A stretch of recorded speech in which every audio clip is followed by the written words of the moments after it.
Welcome, dear listeners. Tonight, we step into the eerie halls of Whispering Court, where every footstep echoes like a warning and secrets cling to the walls. A man has been found dead at the foot of the infamous Whispering Staircase, its name earned from the strange murmurs heard whenever someone walks its steps. Hercule Poirot arrives to uncover the truth behind the bloodstains, the whispers, and the fear gripping the household. Settle in as we begin a chilling mystery where nothing is as it seems. Chapter 1. The house that listened the first scream was not especially loud. It was thin, frayed at the edges, the kind of sound that might have been mistaken for a door creaking or a kettle left too long on the boil. But in Whispering Court, nothing passed unnoticed. The house, with its long corridors and tall windows, seemed always to be listening. Wind slipped through the old brickwork with a soft sigh, floorboards spoke in quiet groans, and the great central staircase, curving in a stately sweep from the entrance hall to the upper floors, had earned its morbid nickname from the strange, murmuring echoes that followed anyone who climbed it. Servants whispered that the stair talked back to those who walked upon it. Tonight, it had something far worse to say. Mrs. Lydia Harcourt paused halfway down the corridor on the first floor, the hem of her silk dressing gown brushing against the carpet. She was a woman in her late 50s, composed, elegant, and not easily rattled. But she had heard it clearly, that faint, broken scream rising from somewhere below. She stood very still, her hand resting on the polished banister. "Edward?" she called, her voice carrying down into the dim entrance hall. "Edward, was that you?" No reply came. The grandfather clock in the hall ticked steadily, the only clear sound in the oppressive silence. She frowned and moved closer to the top of the staircase. From here, she could see the bottom few steps, lit by the weak glow from the wall sconces. The rest of the hall was wrapped in shadow, broken only by the pale rectangle of the front door and the dark sheen of the marble floor. "Harold?" She tried again, calling for the butler. "Is everything all right down there?" Some instinct, some chill of unease drew her further. Lydia began to descend the Whispering Staircase. Each step answered her footfall with a faint, unsettling murmur. The wood was old, polished to a shine by generations of hands and shoes, and yet it made a sound like fabric being dragged over stone, or like voices too low to be understood, following just behind her. Normally she dismissed it as a trick of acoustics. Tonight, the sound seemed almost expectant. Halfway down, she stopped at the base of the staircase. Where the last step met the cold marble floor, someone was lying very still. At first, it was only a shape in the dim light, a dark suit against pale stone. Then her eyes adjusted, and she saw the outstretched hand, the unnaturally twisted leg, the glint of spectacles knocked askew. "Edward?" Lydia whispered, this time not calling for him, but naming him. Her husband, Edward Harcourt, lay at the foot of the staircase. For a moment, the world seemed to contract. The ticking of the clock grew loud and distorted, the shadows thickened, and her breath came in short, sharp bursts. The banister was suddenly the only solid thing in existence, and she clutched it so tightly her knuckles whitened. "Edward!" she cried, her voice cracking. The second scream was louder, sharper, echoing down the corridors and into the far reaches of Whispering Court. Somewhere a door opened. Somewhere a servant's footsteps hurried. Somewhere a lamp was hastily lit. Lydia ran down the last few steps, the whispers of the staircase chasing after her. She knelt beside her husband, her dressing gown pooling around her on the cold floor. Edward's eyes stared up at the ceiling, glassy and vacant. His spectacles were split, one lens shattered, the frame bent at an odd angle. A dark stain had spread beneath his head, seeping slowly into the marble, a stain that glistened thick and red under the light blood dot. She recoiled as if struck. Her hand flew to her mouth, fingers trembling. For a moment, she tried to convince herself that this was a terrible fall, some tragic slip on the polished steps. Edward had been clumsy these last few months, distracted, always with his mind on his work. But then she saw it, just above his ear, where his thinning hair gave way to pale skin. The wound was too sharp, too localized, to be explained by a simple tumble. The blood had pooled heavily on one side rather than streaking down the stairs. It was as though he had already been close to the floor when the blow came. "Mrs. Harcourt, madam?" The butler's voice broke through her horror. Harold Brent appeared in the archway that led from the side corridor into the hall, his expression taut but composed. Behind him hovered a maid in a housecoat, eyes wide and fearful. Lydia found her voice. It emerged hoarse and unsteady. "Harold, Edward has fallen." He's. Harold approached quickly but carefully, his measured steps betraying years of service in this house. He knelt opposite Lydia, his lined face drawn tight with concern. After a brief hesitation, he leaned closer to inspect Mr. Harcourt's head. The butler's brows furrowed, and for the first time since she had known him, Lydia saw something like alarm flicker across his features. "Madam," he said quietly, "I do not believe this was a simple fall." Lydia stared at him, uncomprehending. "What do you mean?" "There is a wound here," Harold murmured, his voice barely above a whisper. "Too deep, as if from a blunt instrument." He hesitated only a fraction before adding, "and the angle. For a fall from the stairs, it is most unusual." The maid behind him let out a small gasp and crossed herself. Lydia's heart thudded against her ribs. The air in the hall felt thicker somehow, suffocating, the walls pressing inward. The staircase loomed behind her, its polished steps gleaming faintly, as though proud of the drama it had witnessed. "Are you suggesting," she said slowly, as if testing the words, "that my husband has been attacked?" Harold looked up at her, his gaze steady but troubled. "I am suggesting, madam, that we must be very careful about what we assume." There was a rustle on the landing above. Two more figures appeared, their nephew, Julian Harcourt, coat hastily thrown over his nightshirt, and Miss Evelyn Marsh, Lydia's young companion, pale and wide-eyed, clutching a shawl around her shoulders. "Aunt Lydia, what's happened?" Julian demanded, already moving down the steps two at a time. He was in his early 30s, with sharp features and the careless self-assurance of a man accustomed to comfort. That self-assurance faltered when he caught sight of Edward's body. "Good God!" Evelyn stopped halfway down, one hand pressed to her lips. The staircase creaked faintly beneath her, murmuring in that strange, low way that had always unsettled her. "Is he?" she whispered. "Yes," Lydia said, her voice suddenly quiet and oddly composed. "Your uncle is dead." The words hung in the air like a final toll of a bell. Julian crouched beside Harold, his brow furrowing. He slipped, surely. You know how he hated the handrail, always too proud to admit his balance was failing. Harold's jaw tightened, but he kept his tone respectful. "Perhaps, sir, but the nature of the wound concerns me." And he glanced toward the stairs. "There are no signs of a fall along the steps. No blood, no scuffing. It is as though he were struck near the bottom." Julian straightened slowly.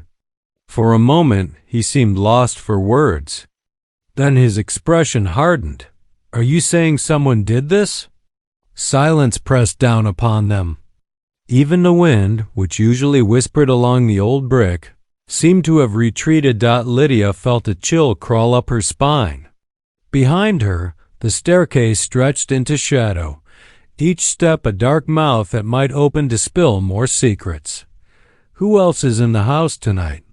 she asked. Harold responded at once. Routine steadied him. "Yourself, madam, Mr. Julian, Miss Marsh, Mrs. Kettle in the kitchen, 2 maids, and myself." The gardener left before dark. There were no expected visitors. No one at all? Evelyn's voice trembled slightly. "No callers this evening?" Harold shook his head. "None, miss. Mr. Harcourt retired to his study after dinner. He seemed preoccupied." "He was always preoccupied," Julian muttered, "with his papers, his letters, his endless accounts." Lydia was barely listening. Her eyes had fixed on the staircase once more. Something about it felt wrong now, obscene, as though it had been complicit. That faint murmuring sound seemed to curl around her like smoke. She remembered, quite suddenly, the stories the servants told. That the staircase had witnessed a tragedy long ago, a child falling, a heart stopping, a quarrel that had escalated into violence. No one ever spoke of it in detail, but the nickname had lingered. The Whispering Staircase. Tonight, it had claimed another life. "Harold," she said, her voice brisk now, the old steel returning. "We must send for the police." "At once." "Yes, madam, and not only the police." Her gaze sharpened, growing oddly distant, as if she were seeing beyond the walls of Whispering Court, beyond the cold night wrapped around it. "We will need someone who can see through shadows, who can distinguish accident from murder and fear from guilt." Evelyn looked at her. "Whom do you mean?" Lydia hesitated only a heartbeat before answering. "There is a Belgian gentleman staying in London," she said slowly. "A detective. My sister's husband spoke of him once, years ago. He said that if ever one had a problem that seemed impossible, this man could solve it." Julian frowned. "A detective? Surely the local inspector—" "No," Lydia interrupted, more sharply than she intended. "No, Julian. If what Harold suggests is true, we are dealing with something far more serious than a simple misstep in the dark. This house is isolated. No one saw Edward leave his study. We do not know who was with him or when." Her gaze dropped again to her husband's lifeless body. For a flicker of a moment, grief broke through her composure, a brief, raw twist of pain. Then it was gone, smoothed over by determination. "I will not have Whispering Court whispered about," she went on. "Not in that way. If there is a killer beneath this roof, I want him found." Harold inclined his head. "The gentleman's name, madam?" She drew a slow breath, as though pulling the memory from a far shelf in her mind. "Hercule Poirot," she said. "Send a telegram at once." As Harold moved away to obey, the others remained clustered around the body at the foot of the Whispering Staircase. The hall seemed to close in around them, the shadows lengthening, the air turning colder.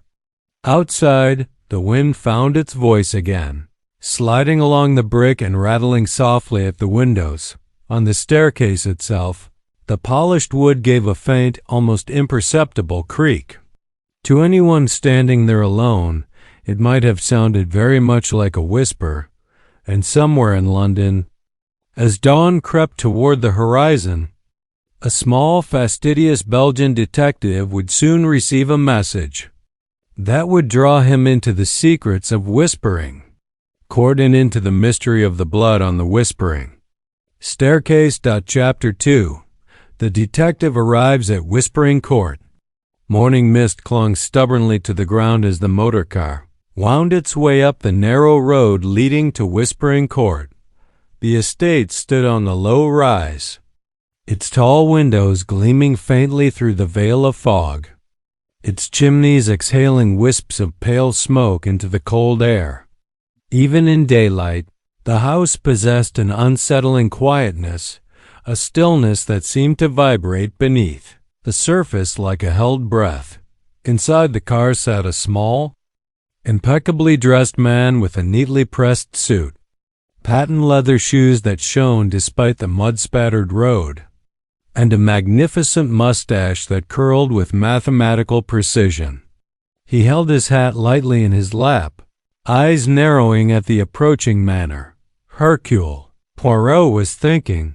He had been roused early by the urgent telegram from Harold Brent, but it was the final line that caught his attention. "Please come." A death on the whispering staircase. Not natural. Poirot did not care for vague insinuations. If one called a crime murder, one should say murder. If it was accident, then say accident. But the phrasing "not natural" intrigued him. As the car rolled to a stop before the stone steps of Whispering Court, the front door swung open with a slow, weighty groan. Harold Brent appeared, his posture stiff, his face lined from a sleepless night. "Monsieur Poirot," he greeted, bowing slightly. "Thank you for coming." Poirot stepped onto the gravel drive, glancing up at the towering facade. "You have a house that keeps its secrets, monsieur. It is, how you say, brooding." Harold blinked, unsure whether this was meant as insult or observation. "Yes, sir.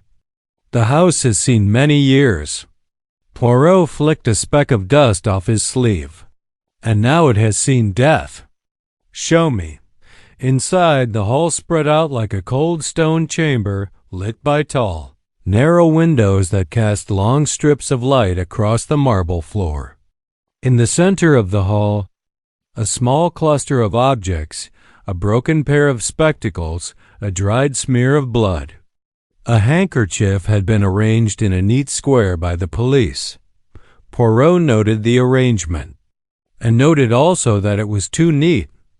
"Your local constable, he has tried to be orderly," he murmured. "But order after chaos it always shows." Harold led him towards the base of the staircase. Poirot's gaze rose up along the curved banister, following its path toward the first-floor landing. The wooden steps shimmered strangely in the morning light, each one polished to such a shine they reflected faint shadows like ripples on water.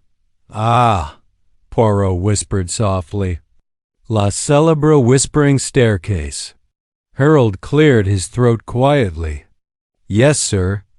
The servants say it makes noises." Poirot turned a sharp eye on him. "Staircases do not whisper, Monsieur Brent. People whisper. Lies whisper. Secrets whisper. Wood?" He tapped the banister delicately. "It creaks." Yet as he spoke, a faint groaning murmur drifted down from the upper steps. Poirot paused, tilting his head. It was an odd sound, neither wind nor wood nor voice, but something in between. Harold shifted uncomfortably. "It does that often, sir, especially at night." Poirot did not respond. His mind was already assembling questions. Why here? Why at the foot of the stairs? Why a single blow? Why no signs of falling? The detective crouched gracefully beside the dried pool of blood. He was struck from behind. "No, from the side, just above the ear," Poirot murmured. "The weapon? Blunt, small, heavy. Perhaps metal." Harold nodded stiffly. "The police believe the same." Poirot's eyes glittered. "But the police, they do not believe it is murder." "Non?" Harold hesitated. "Inspector Crane said he thinks it was an accident, that the wound came from the fall." Poirot rose slowly, smoothing the crease of his trousers. "Then Inspector Crane is, how you say, incorrect." He began to ascend the staircase, moving with the lightness of a cat despite his age. Halfway up, he stopped and looked down. From this height, monsieur, if one falls, the injuries, they travel. The body rolls, twists. There are marks. But in Harcourt, he was found with no signs of movement, no scrapes, no scattering of personal items, no broken step. He pointed with a gloved finger. This was not a fall. This was a staging. Harold exhaled shakily. I feared as much. And you were right to fear, Poirot replied, descending carefully. It means a murderer walks inside your house. Before Harold could respond, footsteps echoed from the corridor. Julian Harcourt appeared, dressed impeccably despite his pallor. His expression taut. So, Julian said stiffly, you are the detective. Poirot inclined his head. Hercule Poirot, at your service. Julian's eyes flicked briefly to the staircase before returning to Poirot. Whatever you need, ask. We want this resolved quickly. Poirot smiled faintly. When you say we, monsieur, you speak for the entire household? Julian hesitated. My aunt, myself, Miss Marsh, the staff. We are all equally shaken. Poirot's gaze sharpened. Ah, but being shaken is not the same as being innocent. Julian stiffened. Are you accusing? Poirot lifted a hand. Non. Hercule Poirot accuses no one until the little gray cells are satisfied. But I must speak to every person in this house. Every schedule, every conversation, every room, nothing is too small. Julian swallowed, jaw tight. Very well. My aunt is waiting for you in the drawing room. Poirot stepped aside politely for Julian to lead the way, but as he moved past the staircase one more time, he paused again. His eyes narrowed thoughtfully at the polished steps. Something was wrong with them. Not the shine, but the dust patterns along the edges. Poirot knelt, running a fingertip along the narrow crevice where the tread met the riser. Interesting, he whispered. Harold stepped closer. What is it, sir? Poirot rose slowly, eyes flicking between the stair, the banister, and the hall. Someone cleaned these stairs, he said softly. Recently. Too recently. Harold swallowed. The maids wash them every morning. Poirot shook his head. This is not washing. This is removing. He leaned in, inspecting a faint streak just beneath the banister. It appears, he murmured, that someone wished to erase something. A mark, a smear, perhaps blood, perhaps a clue. Julian paled. Are you saying the killer came back and cleaned the staircase? Poirot's mustache twitched upward. If so, monsieur, then the murderer is not careless. He is clever, bold. He thinks he can hide his crime beneath polish and soap. Can he? Julian asked quietly. Poirot smiled. No, because Monsieur Poirot sees what others do not. He turned toward the drawing-room door. And now, he said, let us speak with Madame Harcourt. For she is the one who heard the first scream, and screams, they tell stories. As Poirot stepped forward, the staircase gave another low, unsettling murmur behind him. But this time, Poirot did not turn. He had heard enough. Chapter 3 voices on the staircase, for all its size and grandeur. Whispering Court did not feel like a busy house. As Hercule Poirot followed Harold Brent toward the drawing room, he noticed a peculiar hush that lingered in the corridors. No clatter of dishes from the kitchen, no distant laughter, no muffled conversations behind closed doors. Only the ticking of clocks and the faint, ever-present creak of timber settling in its old foundations. It was the silence of a household that was waiting for answers. Or perhaps for the next misfortune. The drawing room was large and tastefully furnished, its tall windows looking out over the mist-draped lawns.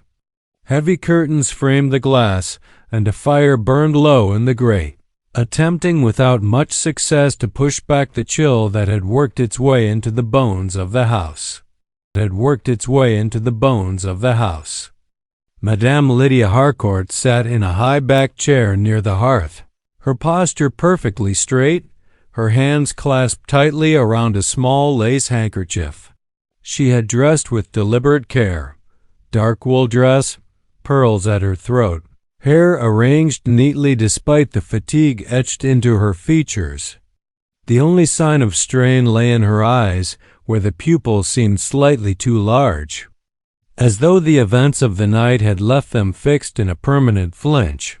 Beside the mantel stood Miss Evelyn Marsh, a slender young woman in her 20s, with fair hair pinned in a modest chignon and a book clutched, spine white, in her hands. She was not reading. Her gaze was directed toward the window, but it was clear she saw nothing beyond her own reflection as Poirot entered. Both women turned to him.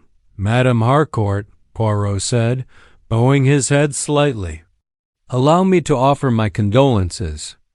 Death, even when it comes to those who are not young, is always a shock, n'est-ce pas?" Lydia inclined her head. "Thank you, Monsieur Poirot. Please, sit. Harold, some tea, perhaps?" Poirot gave a small smile.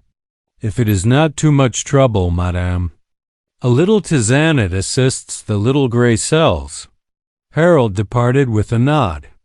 Leaving the detective alone with the two women, Poirot chose a chair position so that he could see both faces clearly and, beyond them, the reflection of the room in the glass of the window. He noticed the way Evelyn's fingers tightened on her book when he looked at her, and the way Lydia's gaze flickered, just once, toward the door before settling on him again. "These matters. They are never pleasant," Poirot began gently, "but for the truth to reveal itself, you must allow me to ask many questions. Some may seem, how you say, impolite. You will forgive me?" Lydia's lips curved into a faint, brittle smile. "We did not call you here for comfort, Monsieur Poirot. We called you for clarity. Ask what you must." "'Ter's been," Poirot said softly. "Then we begin with last night. You, madame, were the one who discovered the body, yes?" "Yes." Lydia folded the handkerchief carefully in her lap, as though aligning its edges could steady her thoughts. "I heard a sound. A scream. Faint, but unmistakable. From where did you hear it?" "I was in the first-floor corridor, just outside my room. I had gone to fetch a book, I think. I heard the sound from below. It seemed to come from the hall." Poirot nodded. "You thought at once of your husband?" "Of someone," she said. "I called out to Edward. When he did not answer, I went to the staircase." Poirot leaned forward slightly. "You descended the stairs immediately?" "Yes, I saw him at the bottom, lying very still. There was blood." Her voice caught on the last word, and she took a steadying breath. "Harold and the others came after I screamed." Poirot allowed a brief silence to pass. "And before this, madame? Before you heard the scream, when did you last see your husband alive?" "After dinner," she replied. "Around 8:30. He said he was going to his study to finish some papers. He often worked late." "And his mood? Was he troubled? Angry?" Lydia hesitated. Thoughtful, preoccupied. That was not unusual for him. Poirot turned his gaze to Evelyn.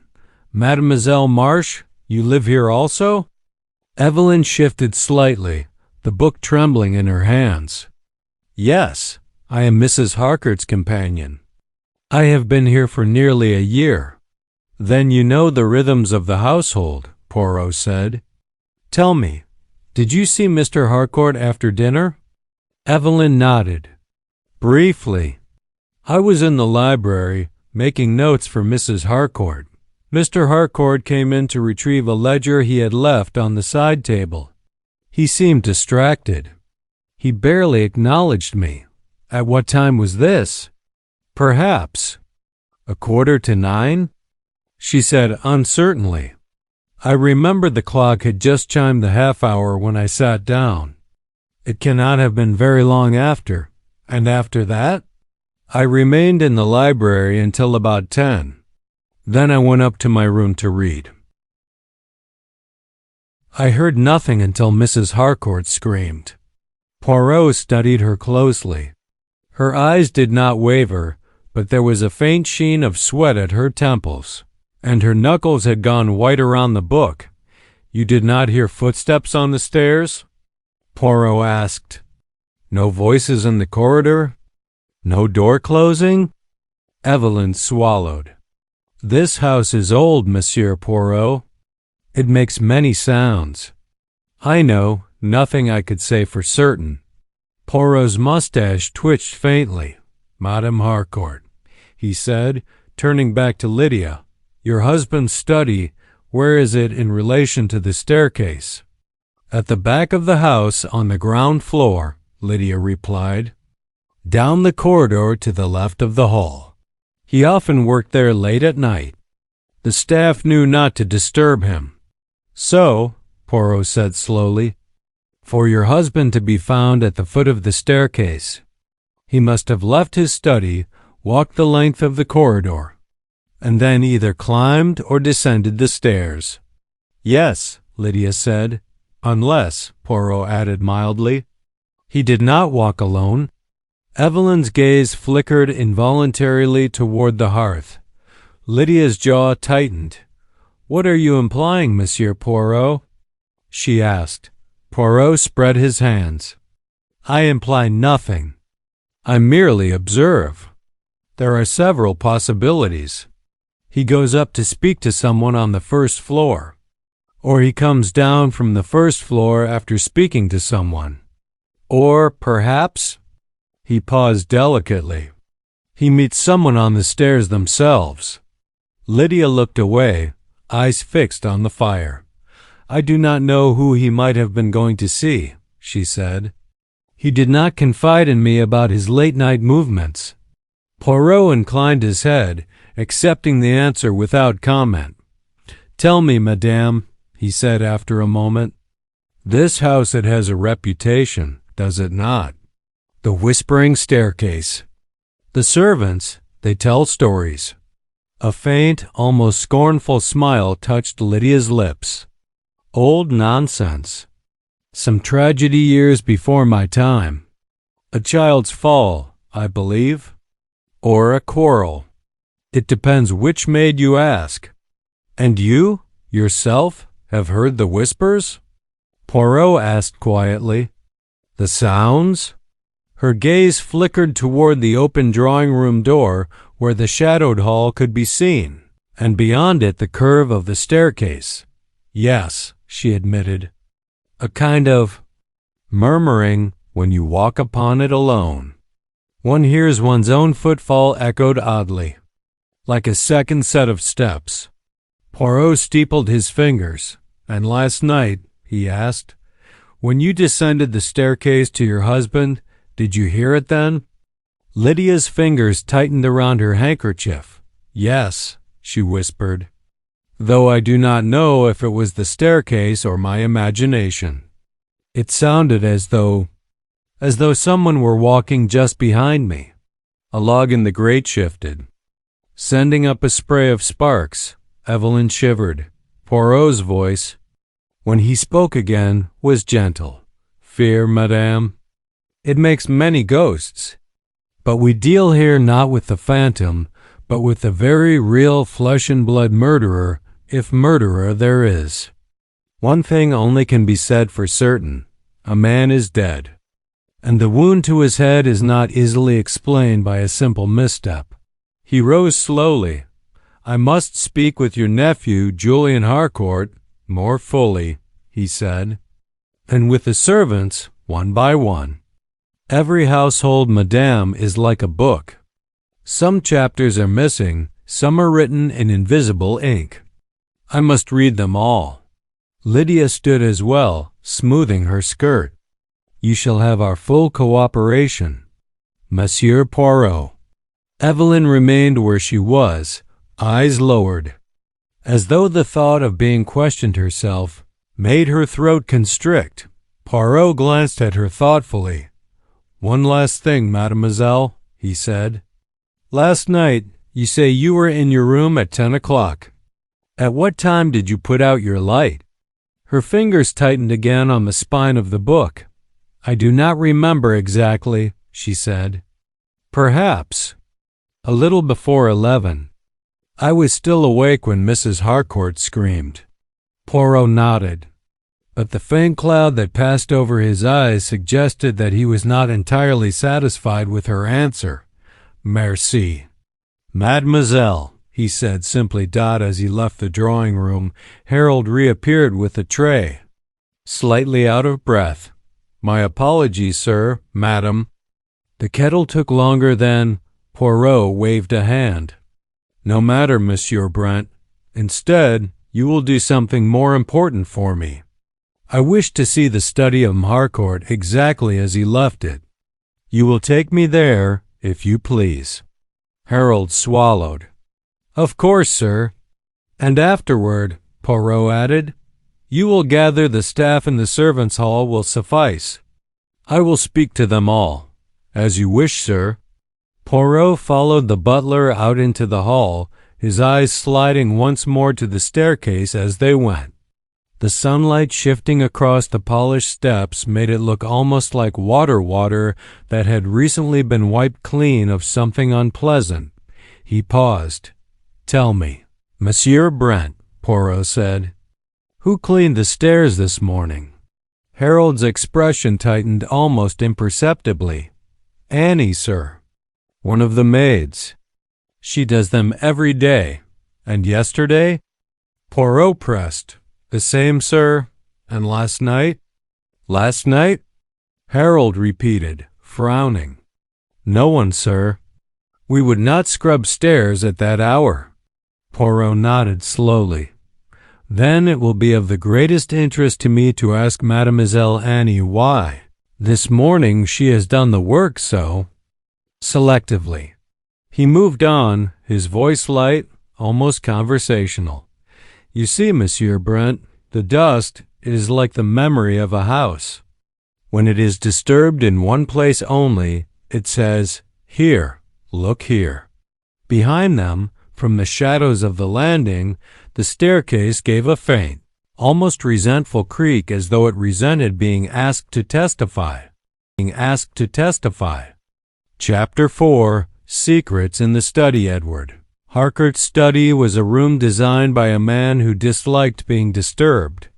Poirot paused in the doorway, taking in the dark paneled walls, the heavy curtains drawn halfway across the windows, and the single large desk that dominated the center of the room like an altar. Stacks of neatly arranged papers, ledgers, and correspondence occupied its surface in orderly formations. A green-shaded lamp cast a pool of muted light over the blotter, leaving the corners of the room in mild gloom. Voila, Poirot murmured. The kingdom of the mind, and perhaps also of the secrets. He stepped inside without touching anything at first, letting his eyes wander. The locked cabinet against the wall, the glass-fronted bookcase with ledgers rather than literature, the small safe half hidden behind a leather wingback chair. On a side table, a silver tray held a decanter of brandy and 2 clean glasses unused. Poirot's gaze returned to the desk. Tell me, Monsieur Brent, he said quietly, was anything removed from here by the police? Only Mr. Harcourt's wallet and watch, sir, Harold replied. They said it was standard procedure. And nothing else has been moved? No tidying, no straightening? I must see it as it was. Harold shook his head. I told the staff no one was to touch this room. respond, Poirot said softly. Then we shall let the room speak. He approached the desk and stood very still, letting his eyes pass slowly from object to object. The telegram forms in the corner. The two fountain pens, one capped, one uncapped. The sheet of paper in the center, bearing a few lines of careful script abruptly broken off mid-sentence. The blotter where a faint impression of words could still be seen. Something in the pattern troubled him. Not natural. Poirot repeated aloud, recalling Harold's phrase from the telegram. You were more right than you knew, mon ami. He pulled out the chair slightly and leaned closer to the paper at the center of the desk. It read, in the event of any dispute regarding the transfer, the terms must remain. The sentence ended there, the last word trailing into a faint, hurried line. Transfer of what, I wonder? Poirot murmured. Behind him, Harold shifted. Mr. Harcourt had been dealing with some business arrangement, sir. Land stocks, I'm not entirely sure. He was very private about such things. Poirot's eyes narrowed thoughtfully. Private men, he said, often die very publicly. On staircases, for example. He reached for the blotter, then paused, considering. The impressions might be important. Gently, he lifted it and held it at an angle to the light. Faint ghost words emerged, mirror images of sentences written on a previous sheet. Ah, Poirot said softly. Someone has written much more than one would guess. He smiled to himself. The little gray cells will have work to do here. Chapter 4. Secrets in the Study. Edward. Harcourt's study felt less like a workspace and more like a fortified bunker. The moment Hercule Poirot stepped inside, the air shifted denser, heavier, as though the walls themselves chose carefully which secrets they would allow to escape. The curtains were half drawn, permitting only a thin stream of daylight to fall across the room. Dust motes drifted lazily through that narrow beam, turning slowly like tiny planets in orbit. Shelves lined with ledgers, not novels, suggested a man absorbed by numbers and transactions rather than imagination. Every item had its place. Nothing here was accidental. Poirot clasped his hands behind his back. Always, he murmured. The room reveals the man. Harold Brent waited respectfully at the door, but Poirot gestured for him to step further inside. Come. Monsieur Brent, tell me, was this room always kept so tidy? So precise? Harold nodded. Yes, sir. Mr. Harcourt disliked disorder. Even the servants were not allowed to dust unless he supervised personally. A man of control, Poirot said softly. But control is often the mask for fear. Harold blinked. Fear, sir? Poirot approached the desk. Many fear chaos. Others fear discovery. It is too soon to know which fear troubled Mr. Harcourt, but troubled he was. The detective leaned close to the sheet of paper left at the center of the desk, the abandoned sentence. Broken mid-thought. In the event of any dispute regarding the transfer, the terms must remain. Poirot studied it with a frown. This sentence, it has the feeling of urgency. And the pen stroke here, see? Sudden, interrupted. He mimed the motion, a handwriting, then stopping sharply. Perhaps someone entered. Perhaps he was startled. Perhaps he intended to finish it and did not live to do so. Poirot's eyes shifted to the uncapped pen lying beside the blotter. You see this, Monsieur Brent? The ink at the nib is not fully dried. This suggests it was used very shortly before Mr. Harcourt left this room. Harold stepped closer. You believe he came out of the study moments before he died? Poirot raised a finger. Or someone brought him out. The butler inhaled sharply. Poirot continued his slow inspection. On the far wall sat a tall cabinet with a key still in its lock. Poirot turned the key gently. It clicked open. Inside were arranged several folders, some thicker than others, marked only with dates. Nothing dramatic, no obvious evidence of a secret life, but Poirot felt at once that something was missing. The gaps between the folders were too precise. Too symmetrical. One removes a folder from a cabinet, Poirot thought, not by accident but by purpose.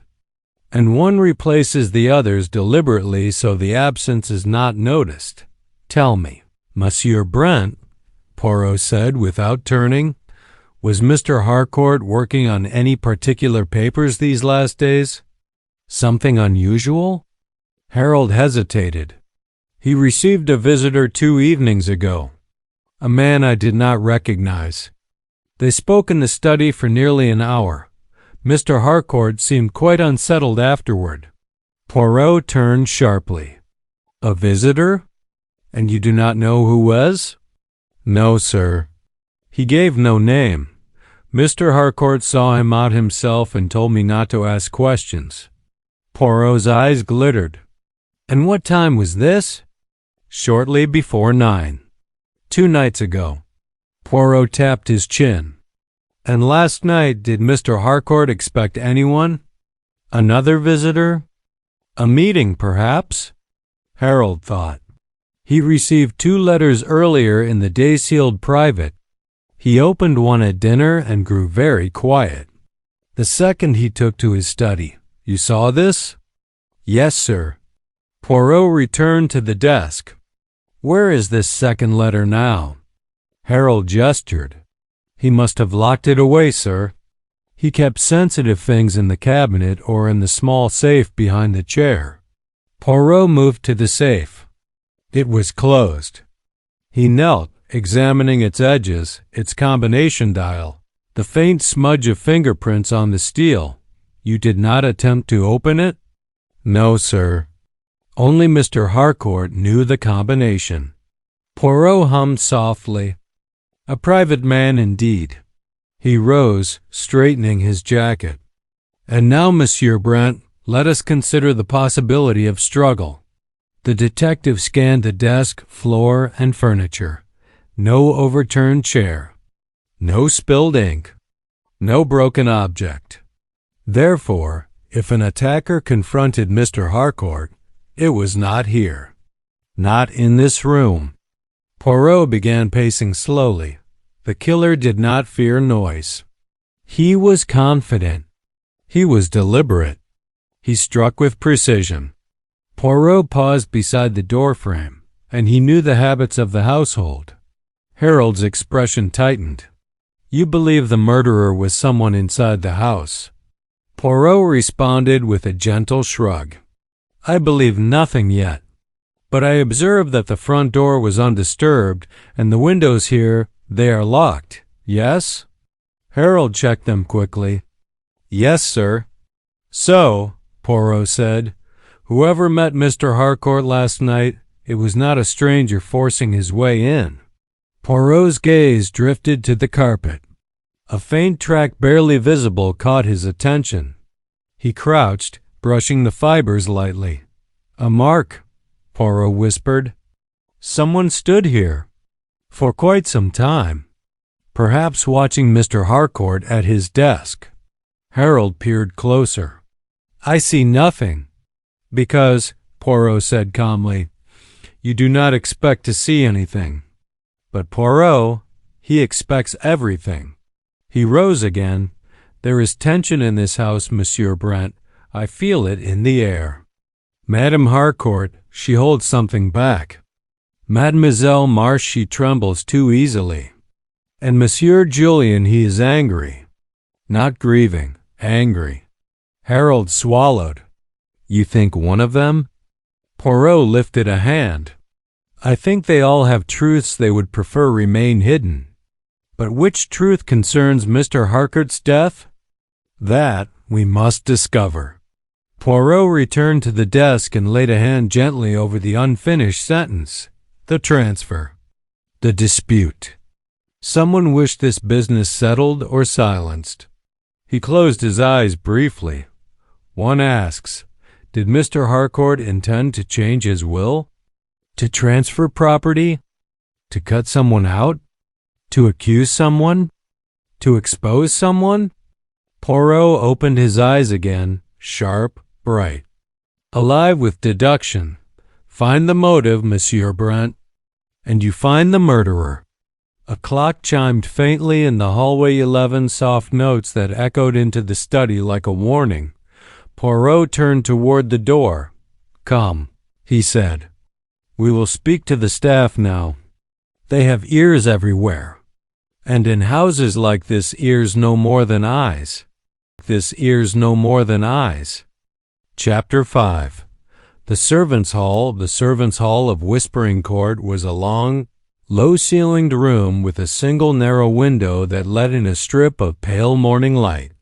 The walls were painted a dull cream, chipped in places, and the heavy wooden table dominating the center bore scratches from decades of hurried meals and late-night chores. The fireplace at the far end glowed weakly, unable to dispel the chill that seemed to seep endlessly through the stone floor's dot as Hercule Poirot entered. Every head lifted. The staff 5 in all sat in a tense semicircle. Annie, the youngest maid, clutched her apron with trembling fingers. Rose, the senior maid, kept her jaw set and her gaze firm, masking nerves with experience. Cook stood behind them, her thick arms folded in a posture that suggested she missed nothing and forgave even less. Beside her hovered Tim, the kitchen boy, wide-eyed and anxious. Harold Brent, the butler, positioned himself near the door, hands clasped behind him in a gesture of formal support. Poirot smiled warmly. Mies Amos, ye need not be afraid. I come only to ask questions small and delicate, like the threads of a tapestry which, when woven together, revealed a whole picture. The staff exchanged uneasy glances. Poirot clasped his hands in front of him. Last night, something tragic occurred in this house. A man is dead. I assure you no detail is too small, no memory too trivial. Now, we begin. He turned to Annie. Mademoiselle Annie, you cleaned the staircase this morning, yes? Annie's throat bobbed as she swallowed. Yes, sir. Tell me, what time did you begin your work? About 7, sir. Same as always. Mrs. Harcourt likes the house fresh before breakfast. Poirot nodded. And this morning, did you notice anything different? Annie hesitated. Her fingers twisted her apron until the fabric pulled taut. I wasn't sure if I should say anything, sir. Everything is important, mademoiselle. She drew a shaky breath. There was a mark, sir, on the 3rd step from the bottom. A small one, dark. I thought it might be dirt or dust from boots. But when I wiped it, she looked down, voice shrinking. It smeared red. The room stiffened with collective dread. Poirot tilted his head. Why did you not report this at once? Annie's eyes filled with tears. I didn't realize, sir. I didn't know it was blood until afterward. By then it was already wiped away. Poirot's tone remained gentle. Did someone instruct you to clean more thoroughly than usual? To remove every trace, perhaps? Her eyes widened. No, sir. No one told me. It was just my job. But Poirot watched her reaction carefully.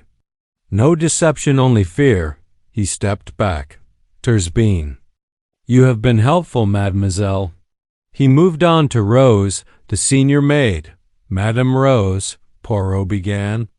Tell me, were you awake last night? Rose nodded slowly. I was, sir. Not for long, mind you. I heard Mrs. Harcourt scream. It woke us all. Before the scream, did you hear anything unusual? A door closing, footsteps, voices in the corridor? Rose looked thoughtful. The house creaks often, sir, especially in the wind. But last night I did hear something, a heavy step on the upper landing. Not the usual creak of the timber. Something firmer. Time? Perhaps around 10:30. Poirot raised an eyebrow. And who, at that hour, is usually awake upstairs? Rose's eyes darted briefly toward Harold before returning to Poirot. Only the family, sir. Poirot let the answer sit in the air. Then he turned to Cook. Mademoiselle, he said respectfully, you run the kitchen. You know the heartbeat of this household. Tell me, did Mr. Harcourt have visitors recently? Cook exhaled through her nose. Guests? No. But trouble? Plenty. Trouble, madame? That man had secrets, Mr. Poirot. He locked himself in that study every evening. Whispered arguments he thought no one could hear. Letters delivered late at night. He was frightened of something. Poirot leaned forward. Frightened? And how do you know this? Cook gave a tight nod. He hardly ate. Jumped at noises. 2 nights ago, when a stranger came, oh yes, we all noticed Mr. Harcourt was white as a ghost afterward. Poirot's eyes sharpened. The stranger, what did he look like? Cook frowned. Tall man. Long coat. Hat pulled low. Didn't speak much. But he left something behind. Poirot stiffened. Left something? Paper, Cook said. A small folded paper on the hall table. Mr. Harcourt snatched it the moment he saw me looking. Poirot made a mental note. And now, he said, turning his gaze toward the smallest figure in the room, we come to you, young Tim. The boy twitched, clutching his cap tighter. Yes, sir. You wash the dishes, you carry wood, you run messages. A boy sees many things. Tell me, what did you see last night? Tim licked his lips nervously. I don't know if it matters, sir. Everything matters. Tim nodded rapidly. I was heading to the pantry around 9:30. Passing the corridor upstairs, I saw Miss Marsh. Poirot's eyes narrowed. Mademoiselle Evelyn? And what was she doing? Tim looked down. She was standing outside Mr. Harcourt's study door, sir. Harold straightened sharply. That cannot be right, Miss Marsh never. Poirot lifted a hand. Continue, mon ami. Tim swallowed. She was crying. Or maybe angry. I couldn't tell. But when she saw me, she hurried away and told me not to say anything. Silence fell like iron. Poirot spoke softly. A secret meeting with Mr. Harcourt? Or an argument? This is of great importance. Tim shrank under the weight of the revelation. I didn't want trouble, sir. Poirot's tone softened. Truth, monsieur, does not cause trouble. Lies do. He turned slowly, surveying the room. Each face showed a different shade of fear. But from fear, Poirot knew truth often emerged most clearly. Merci, mes amis, he said. You have helped more than you realize. He paused at the doorway. But remember this. Murder is like a stone thrown into a pond. The ripples touch everyone. And here there are many ripples. Poirot stepped out. Behind him, the servants whispered among themselves, quiet, nervous, guilty. But Poirot was already thinking of Evelyn Marsh, and of what she was doing outside the study door last night. Chapter 6. Evelyn's secret. Evelyn Marsh sat rigidly at her small dressing table, the morning light catching the edge of the mirror and casting a pale glow across her drawn features. Her usually neat hair was pinned hastily, and her hands trembled faintly in her lap. The room, modest compared to the rest of Whispering Court, was meticulously tidy, too tidy, Poirot thought, as though order here was meant to conceal chaos within. When Poirot entered, he closed the door gently behind him. There was no threat in his movements, no sternness, only that quiet, watchful stillness that unsettled even the innocent. "Mademoiselle," he said softly, "you are afraid." Evelyn's chin lifted a fraction. "I am not afraid. I'm simply shaken." Poirot's mustache twitched. "But fear, mademoiselle, it is natural. A man has died. A household is under suspicion. And you carry a secret so heavy it bends your shoulders. May we speak honestly?" Her eyes flicked toward the window. The mist still clung to the lawns like a shroud. "I don't know what you mean," she whispered. Non. Poirot replied gently. "Already we do not begin well. Let us try again. Last night, around 9:30, you were seen near the study door, crying or angry. Words were exchanged with Monsieur Harcourt." "Yes?" Her lips parted, but no sound came. Poirot waited, patient as stone.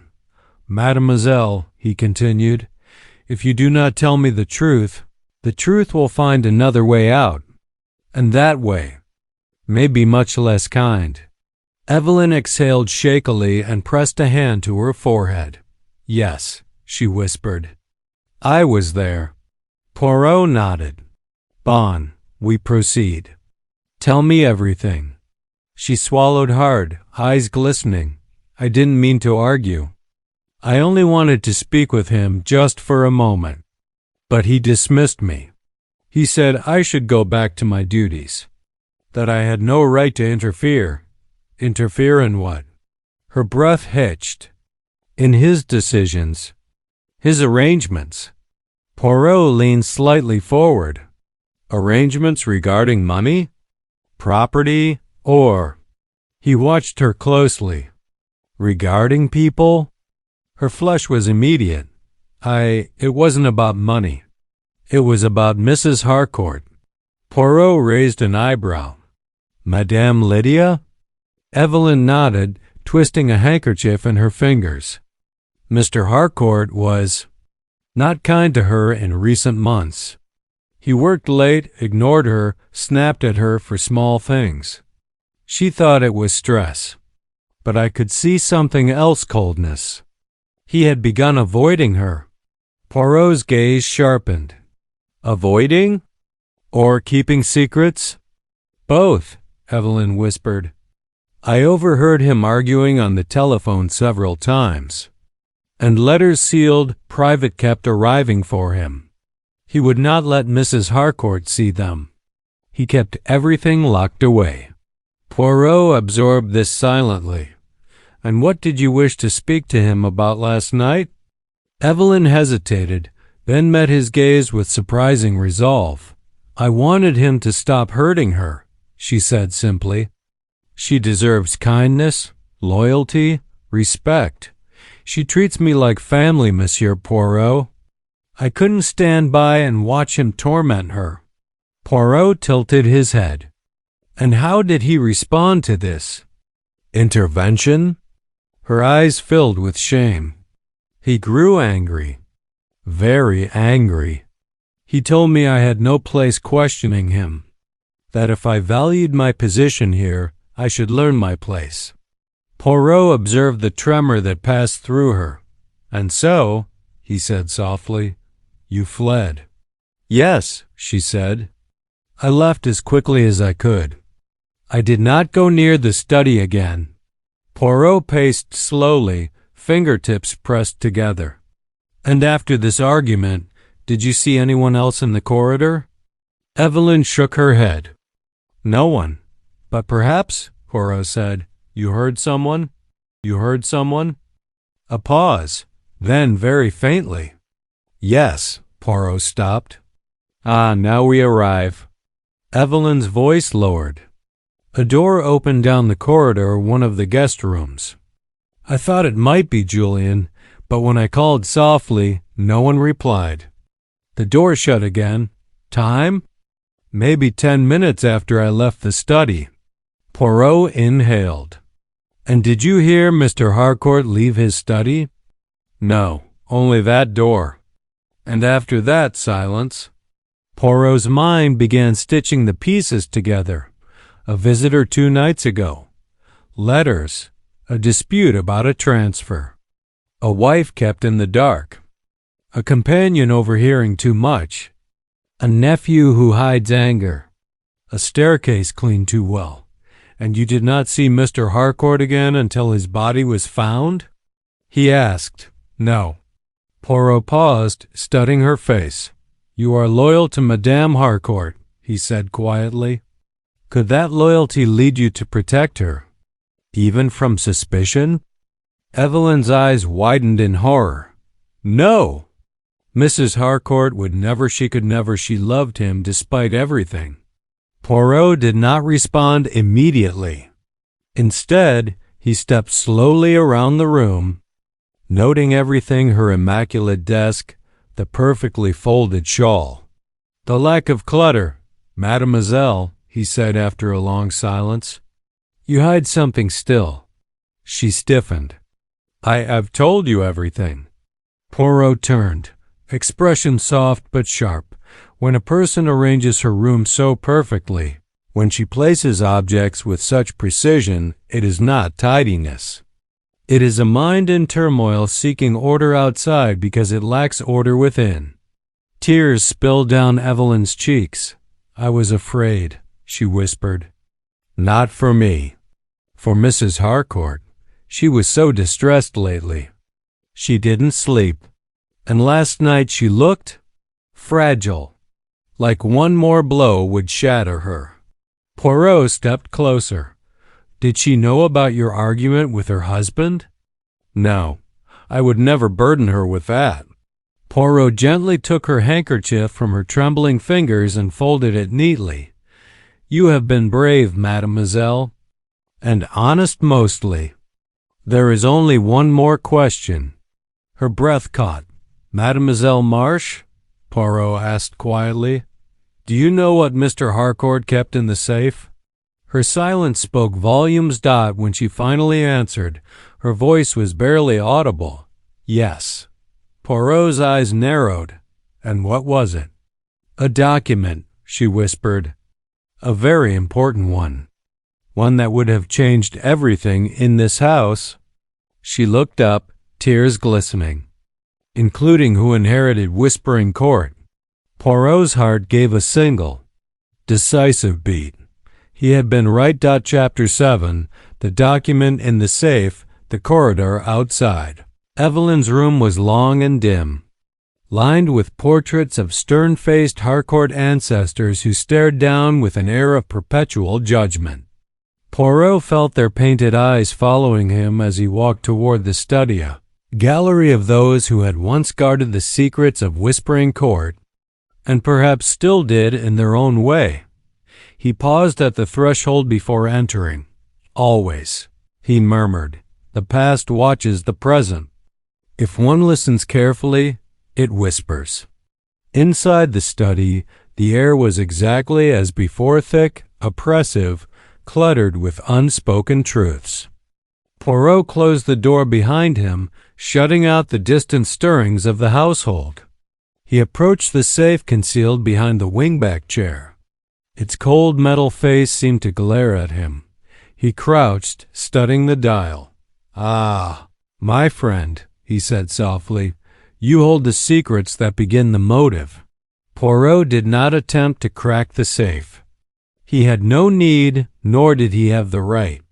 Instead, he examined it for evidence of tampering, scratches, fingerprints, smudges, impressions in the carpet, or any sign that someone else had opened it recently. He found something. A faint scuff mark at the base. Poirot's eyes narrowed. Someone knelt here, he whispered. And not long ago. He brushed the carpet fibers lightly. They resisted slightly, springing back too quickly. Poirot frowned. 3 hours? 4? Perhaps? But certainly after Monsieur Harcourt was already dead. He rose slowly. Whoever opened the safe did so after the murder, which meant only one thing. Something was stolen. Something important. Something worth killing for. Poirot moved to the desk again. He studied the unfinished sentence, running his fingertip gently along the last ink stroke. The transfer of property, Poirot murmured. Or inheritance. Or control. He tapped the blotter.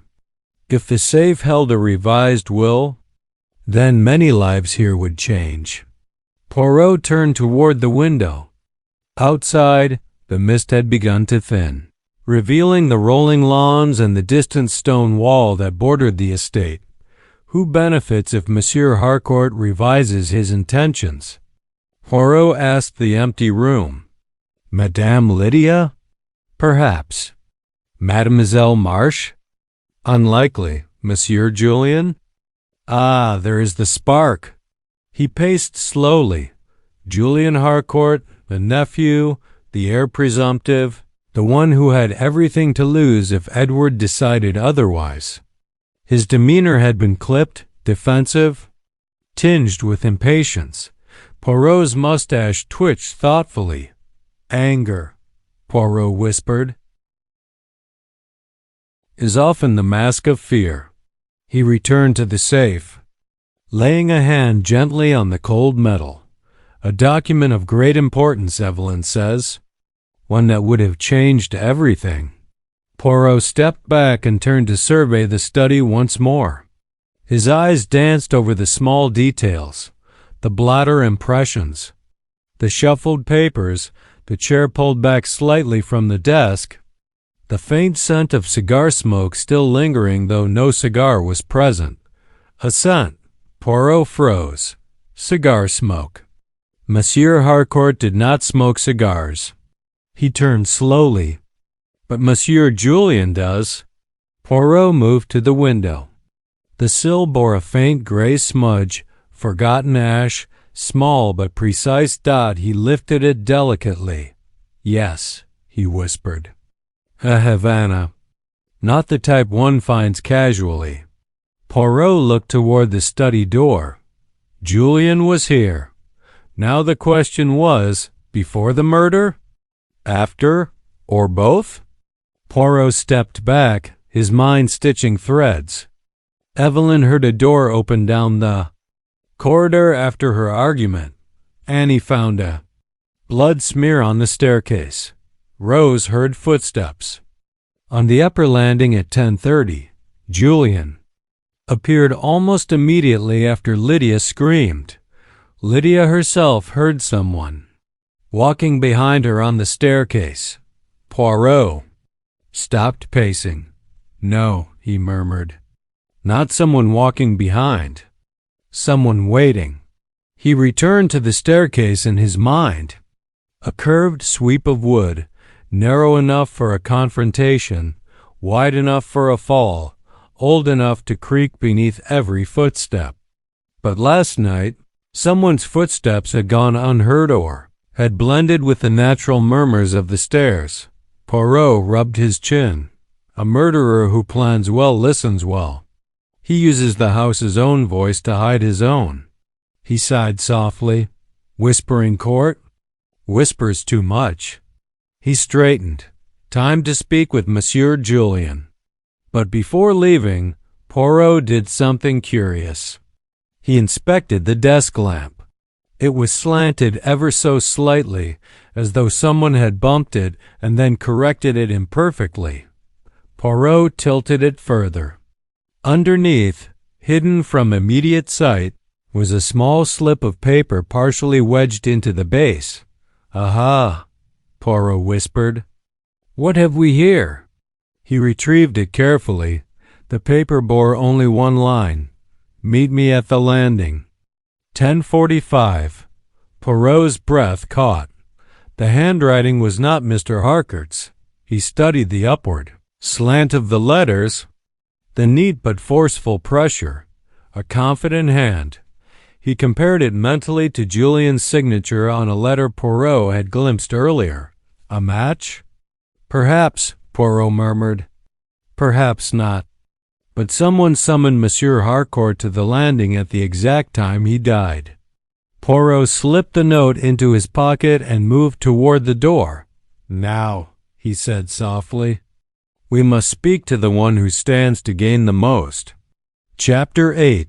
Julian's fury. Julian Harcourt stood rigidly at the tall window of the billiards room, his reflection harsh and angular in the glass. The weak sunlight cut sharp edges across his features, highlighting the dark circles beneath his eyes and the tension in his jaw. His shirt sleeves were rolled to his elbows, as though he had wanted to exert himself in play, but lacked the peace to do so. When Poirot entered, Julian did not acknowledge him. Only his fingers tightened around the windowsill, whitening with pressure. I take it, Julian said at last, voice rough, that you've come to accuse me. Poirot closed the door behind him. Accuse? No, monsieur. Hercule Poirot accuses only when he is certain. At present, he gestured lightly with his hand. I am only curious. Julian's laugh was short and bitter. Curiosity is dangerous in this house. Poirot stepped closer. And yet it is the only thing that may bring justice for your uncle. Now, monsieur, let us speak plainly. Julian's jaw worked. His eyes remained fixed on his reflection. What do you want? Poirot's voice softened. I found a note, monsieur, written in a confident hand. A summons. He paused. Meet me at the landing. 10:45. A shudder ran visibly through Julian. Poirot continued, This, monsieur, is the time your uncle died. Julian closed his eyes briefly, as though steadying himself against a blow. So, he whispered. You know. Not enough, Poirot replied. What I know is that he met someone on the landing, someone he trusted enough to leave his study for, someone who wrote that note. Julian turned sharply. I did not kill him. Poirot raised an eyebrow. Most murderers begin with those words. Julian's hands curled into fists. I argued with him. Yes, we met at 10:45 as he requested, or so I thought. But when I reached the landing, he wasn't there. I waited several minutes. Then I heard a sound from below. He swallowed. I came down the stairs and found Aunt Lydia screaming over his body. Poirot watched him carefully. You admit meeting him was arranged? Julian nodded. Yes. By whom? Julian hesitated. By him, or so it seemed. Or so it seemed. Chapter 10. The night of the murder. The hall of Whispering Court, dim and echoing, held the entire household in tense silence. Even the morning light seemed hesitant to enter, lingering just beyond the tall windows. Poirot stood at the base of the whispering staircase, its polished wood gleaming, its whispers faint but unmistakable in the stillness. Julian hovered near the doorway, face tight, arms crossed as if shielding himself. Lydia stood with her hands clasped calmly before her, though her eyes betrayed turmoil. Evelyn lingered slightly behind her, pale as winter glass. Harold stood to one side, solemn and steady. The staff gathered behind him like a nervous flock. Poirot took a breath. Letting the silence settle, Ms. Amos, he began, his soft voice carrying easily through the hall. The time has come to reveal the truth of what happened last night. The truth that this staircase has whispered to me. A ripple of unease passed through the group. Poirot continued. Edward Harcourt did not fall. We know this. The wound was too sharp, too deliberate. He was struck by someone who stood close, someone he trusted enough to approach. He turned slightly, allowing the gravity of his words to settle. The murderer did not need force or a struggle. Only proximity. Only surprise. Julian swallowed hard. So who was it? Who killed him? Poirot nodded slowly. To answer that, we must go back to the beginning.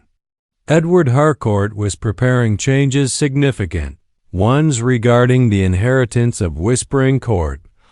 These changes threatened some and relieved others. He kept the documents locked in his safe. But after his death, the safe was opened. He looked at Harold. Someone took the document. Harold's brow creased. But he didn't speak, Poirot continued. Let us review the suspects. He gestured toward Julian. Monsieur Julian, you inherited everything by default. A change in the will could remove you. You feared this, yes? Julian tensed. Yes. You received a note summoning you to meet him at 10:45, but he did not write it. Someone wished to lure you away to provide you with an alibi or perhaps to frame you. You arrived at the landing to find no one. You heard a sound below moments later and descended in time to witness the aftermath. Julian exhaled shakily. I didn't kill him, Poirot. I know, Poirot said gently. You were manipulated, not murderous. Julian sagged slightly with relief. Poirot moved closer to Lydia, Madame Harcourt. You feared losing Mademoiselle Evelyn. Your husband threatened to dismiss her. You argued with him. You felt desperation building. But desperation is not murder. Lydia blinked rapidly. No, I didn't, Poirot nodded. I do not believe you struck your husband. But I do believe you knew more about his plans and feared them more than you admitted. He stepped closer to Evelyn. And you, mademoiselle. You loved Madame Lydia deeply. Enough to protect her.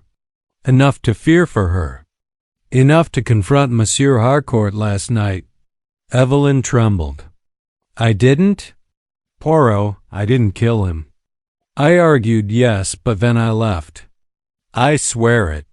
Poirot tilted his head. Did you? Or did you only wish to believe you left? Evelyn's face went white. Poirot stepped back, raising a hand. Do not fear, mademoiselle. I do not think your hands delivered the final blow. He turned sharply. No, the killer is someone who moved unseen in this house. Someone with knowledge of the staircase. Someone who understood the timing of each person's movements. Someone who knew about the will. Someone who knew that Edward Harcourt must be removed quickly before the changes he intended could take effect. Poirot turned toward the servants. Someone who had easy access to the study. Who cleaned the staircase in the morning to hide evidence. Who had reason to hide the document in the safe. Or retrieve it after the murder. All eyes shifted toward Harold. The butler stiffened. Poirot stepped forward. Voice calm but decisive. Harold Brent. Harold's face went pale. Monsieur Poirot? Surely you don't. Oh, but I do, Poirot said softly. You were the one person who knew every movement in this house. You were the one who saw the new letters arrive. You were the one who knew about the visitor 2 nights ago. You were the one who locked and unlocked the study daily. And you were the only person Edward Harcourt trusted enough to approach on the staircase without suspicion. Harold shook his head violently. This is absurd. Poirot raised a hand. Your mistake, Monsieur Brent, was subtle. After the murder, you opened a safe. You removed the revised will.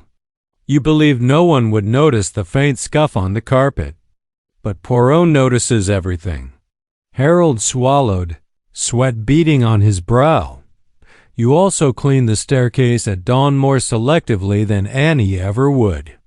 You wiped the exact steps where the struggle occurred. Annie cleaned quickly, but she does not scrub edges with such precision. You do. Annie gasped softly behind him. Poirot continued. The will, Monsieur Brent. You knew its contents. You knew Edward Harcourt intended to remove Julian as heir and replace him with someone else. Julian froze. Replace me? Poirot nodded. Yes, with the housekeeper's son. Every head snapped toward Harold. Poirot's voice softened almost sadly. Your son, left in secret in the village. Too old to be yours, too young to be the old master's. A complication. But Edward Harcourt discovered it when his new financial advisor began reviewing the household's expenses. Harold's legs faltered. He sank into a chair. Poirot continued. He threatened to expose you, to dismiss you, to deny your boy any claim. But when you realized he intended to rewrite the will to remove Julian and place your son instead, you panicked. If Edward died before signing the updated document, the current will would stand, and your son would inherit nothing. Harold covered his face with trembling hands. So, Poirot concluded softly, you struck him on the landing. A quick, precise blow with a candlestick from the hall table. You cleaned a staircase. You stole the unsigned will from the safe, and you hoped the turmoil among the family would mask your plan. Silence gripped the hall. Harold finally looked up, eyes filled with sorrow. I'm not a killer, he whispered. But he was going to ruin my boy, my only child. Edward had everything. He could have given the boy a chance of future. Instead, he threatened to destroy us both. Lydia's hand flew to her mouth. Julian stared in stunned disbelief. Evelyn clutched Lydia's arm. Poirot bowed his head. Desperation. Messier Brent is a tragic motive. But murder it cannot be excused. Harold broke down completely. Poirot stepped back. The police will be called. He turned toward Lydia and Evelyn. And now, madam, your future can begin again. Without secrets. Without fear. Julian spoke weakly. And Whispering Court? Poirot smiled faintly. Whispering Court has whispered enough for one lifetime. Whispered enough for one lifetime.